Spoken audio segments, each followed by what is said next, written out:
Okay, so once again, this speech is all about food allergies.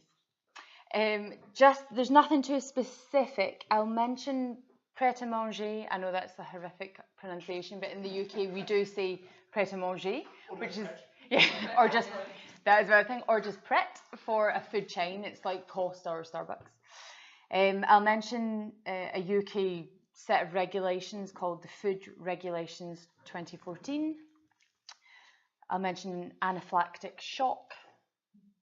I'll mention the Food Standards Agency and a company that's called FAIR, which stands for Food Allergy Research and Education.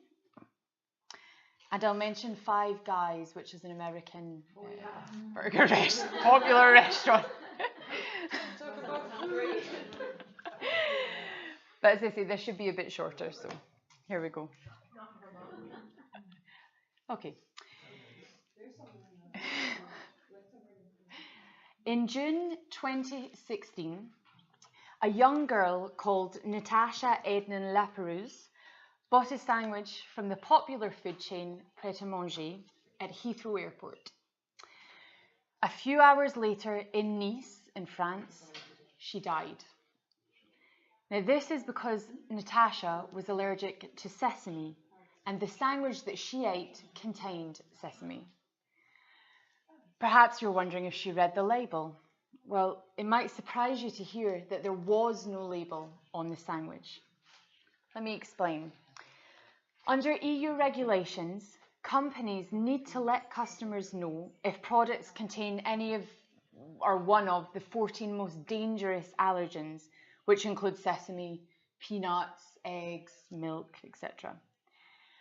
However, the rules also state that it is up to member states to decide how information is labelled on non-prepackaged food. In the UK, according to the Food Regulations 2014, individual labelling is not required for products which are freshly handmade and non-prepackaged. The only requirement is that the information has to be easily available in the store. So, for example, by asking a manager or even just a label on the fridge. Now, Pret has said that at the time that Natasha bought the sandwich, there were signs on the fridge and at till points telling customers to speak to a manager or ask for the allergen guide. An inquest into Natasha's death revealed that Pret's signs were inadequate, but still within the law. And this has now sparked a massive debate in the UK about food allergies and labelling.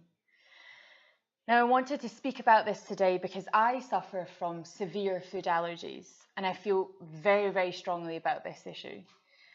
I would like to make people more aware of how serious food allergies can be and why labelling is so important. Let me start by explaining what a food allergy is. A food allergy is when the body's immune system reacts unusually to specific foods. Now, for some people, these reactions can be quite mild. However, for other people, these reactions can be so severe that they end up going into anaphylactic shock, which can be fatal. Now, the real difficulty with allergies is twofold. Firstly, nobody knows the exact cause of food allergies. And secondly, this is what makes it so tricky to diagnose. If we think about the causes of food allergies, there are some risk factors which have been identified. So, for example, if a member of your family suffers from an allergic condition such as a food allergy, asthma, or eczema, you have a slightly higher risk of developing a food allergy. Furthermore, if you have or had eczema as a child, you're also more likely to develop a food allergy. When it comes to diagnosis of food allergies, there are two main types of tests. One is a blood test, which is very simple, of course. They take your blood and test. And then they also have skin prick tests, which is when they inject different types of food into your arm to see if there's a reaction. According to the Food Allergy Research and Education website, The problem with these skin prick tests is that 50 to 60% of these tests yield false positives. And there's a variety of reasons for this, but one of them is that because food is separated into food families, they can often have similar types of protein. So even if it comes up as you being allergic to something, if there are other types of food with similar protein, you may actually be allergic to them and not what they're testing you for. So it's quite difficult to find the real culprit. You may have noticed that in recent years, allergies have become much more commonplace, especially in the UK. According to the Food Standards Agency, there are 4,500 hospital admissions per year in the UK, and there are 10 food allergy deaths per year. This has meant, of course, that a lot of new rules and regulations have started to be implemented in order to adapt to this new situation. And certainly when I go home, I can definitely see that many more restaurants and cafes have changed their menus so that for food allergy sufferers, it's much more easy to identify allergens in the products. However, as I stated in my introduction, there are still issues with these laws, which unfortunately have proven to be fatal on more than one occasion. The Food Regulations 2014 that I mentioned at the beginning was aimed at helping smaller businesses and kind of reduce their burden when it comes to labelling their products. Big companies have a very strict process of when they make like a sandwich, for example, the ingredients they use, the labels, etc. It's very rigid. The issue with smaller businesses is that they're much more free. They can make a sandwich with the ingredients that they want on the day, etc. And this is why this new law was meant to help these small businesses. This often means, though, that these small businesses don't label the product, which is a real danger for food allergy sufferers. Natasha's death, as I said, has prompted a nationwide debate, and her parents are currently fighting for this law to be changed so that every food product has to be individually labelled.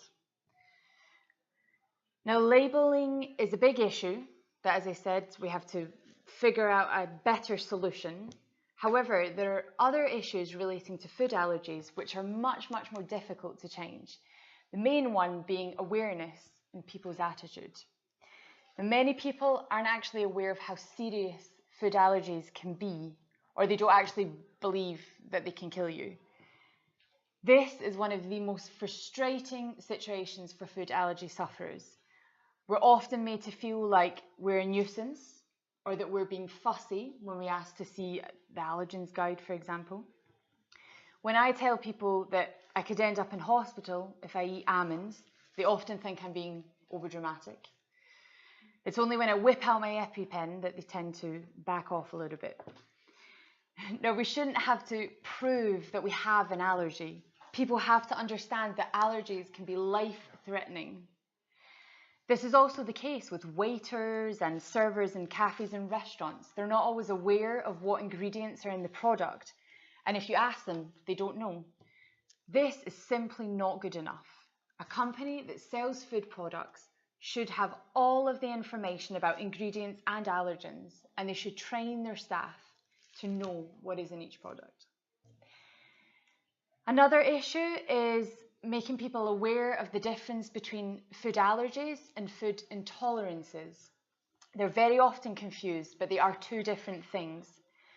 A food intolerance happens, or generally happens, several hours after you've eaten the food, and symptoms are completely different. With allergies, you tend to, for example, block up in your throat, you can't breathe, your chest is tight, you might faint, you might fall unconscious. With food intolerance, you get symptoms such as diarrhea, bloating, stomach cramps. Of course, these are very unpleasant, but they're not as serious as allergy symptoms. Food intolerances are also triggered by large amounts of food, whereas allergies, it can just take one small nut to cause a reaction. But the main difference is that food intolerance is not life-threatening, whereas allergies can be. A final issue with food allergies is the new food trends that we're seeing. So we have veganism, gluten-free diets, dairy-free diets, etc. Now these are great because it does make people a lot more aware of ingredients, of what they're actually eating, how to adapt recipes to suit various diets' needs. However, for people like myself who suffer from a nut allergy, these new trends are an absolute nightmare. And this is because if we take an example of a gluten-free diet, they often replace flour, wheat flour, with almond flour or chestnut flour. Even things like olive oil are being replaced with peanut oil. So if any of you know Five Guys, which is an American burger chain, they have over 1,500 stores worldwide, and they cook all of their fries in peanut oil.